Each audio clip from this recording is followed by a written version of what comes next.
ଘରର ମଝି entry point ଅଛି ସେଟାକୁ ଆମର ପ୍ଲାଏ ଦେଇକି ପାଲିଣିକି ତିଆରି ହେବ। ଆସନ୍ତୁ ଦେଖିବା କେମିତି ପାଲିଣିକି ହେଉଛି। ପାଲିଣି ଜାଗାଟା ଆପଣମାନଙ୍କୁ ଦେଖାଇ ସାରିଲା ପରେ ବର୍ତ୍ତମାନ ମୁଁ ମେଜରମେଣ୍ଟ ବି ମୁଁ ନେଇ ଆସିଛି। ବର୍ତ୍ତମାନ ଆମ 2 ପଟ 4 ଇଞ୍ଚ ଲେଖେ ରଖିକି ମଝିଟାକୁ ରାଉଣ୍ଡ ଆମର କରିହେବ। ରାଉଣ୍ଡ ପାଇଁ ବର୍ତ୍ତମାନ ମୁଁ କାଟିବାକୁ ଗଲିଣି।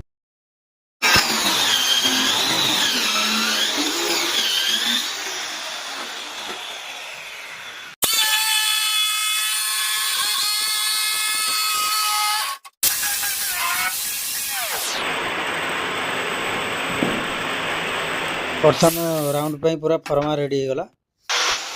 ବର୍ତ୍ତମାନ ଦେଖନ୍ତୁ ଯେଉଁ ଦୁଇଟା କଟା ହେଇଥିଲା ରାଉଣ୍ଡରେ ଆମର ବର୍ତ୍ତମାନ ଲାଗି ସାରିକି ଷ୍ଟ୍ରକ୍ଚର କାମ କମ୍ପ୍ଲିଟ୍ ହେଇଗଲାଣି। ଆସନ୍ତୁ ବର୍ତ୍ତମାନ ଷ୍ଟ୍ରକ୍ଚର କାମ କମ୍ପ୍ଲିଟ୍ ହେଇଗଲା ଆଜ୍ଞା ଦେଖନ୍ତୁ।